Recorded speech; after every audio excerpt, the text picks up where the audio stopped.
వార్తా విశేషాల అప్డేట్స్ కోసం మా నవ్యాంధ్ర న్యూస్ ఛానల్ని తప్పకుండా చూడండి. ఇంటర్నేషనల్ యోగా డే అనేది జూన్ 21వ తారీఖు వైజాగ్లో జరుగుతుంది.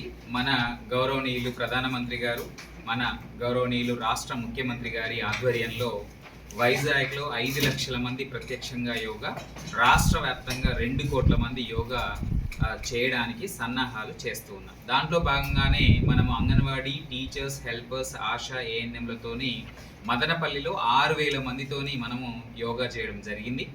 రెండవది వచ్చేసి నందలూరులో సౌమ్యనాథ ఆలయంలో ఒక 1100 మందితో కలిసి మనము ఆ టూరిస్ట్ డెస్టినేషన్లో కూడా చేయడం జరిగింది. అదొక 1100 సంవత్సరాల ఓల్డ్ టెంపుల్, అక్కడ చేసుకున్నాము.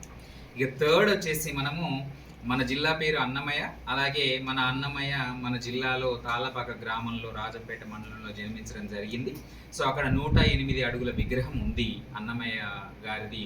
సో అక్కడ ఆ టూరిస్ట్ డెస్టినేషన్లో కూడా మనము 7వ తారీఖు ఇంటర్నేషనల్ డే ఆఫ్ యోగా జరుపుతున్నాం. మరి 617వ జయంతి ఉత్సవాలు జరుపుకుంటున్నాము అన్నమయ్యది. సో దానికి అనుగుణంగానే అక్కడ స్పేస్ కూడా అంతే ఉంది, ఎక్కువ లేదు. 617 మందితో యోగా చేస్తున్నాము. దాంతోపాటు వారు 32,000 సంకీర్తనలు రాయడం జరిగింది. సో వెంకటేశ్వర స్వామి గురించి ఆ 32,000 సంకీర్తనలకు అనుగుణంగా మన జిల్లా వ్యాప్తంగా 32,000 మందితో యోగా చేయిస్తున్నాము. సో ఈ రెండింటినీ కూడా పెద్దగా వాటిని చేస్తున్నాము. అంటే ప్రతి మండలంలో 1000 మందితో, మున్సిపాలిటీలో ఒక 1000 మందితో, ఆ విధంగా కలుపుకొని మనం 32,000 మందితో యోగా చేస్తున్నాము.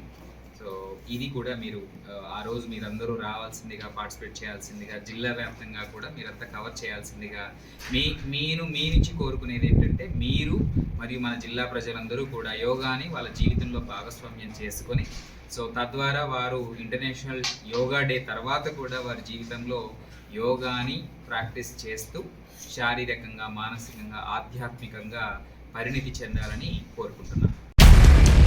మరిన్ని వార్తా విశేషాల అప్డేట్స్ కోసం మా నవ్యాంధ్ర న్యూస్ ఛానల్ని తప్పకుండా చూడండి.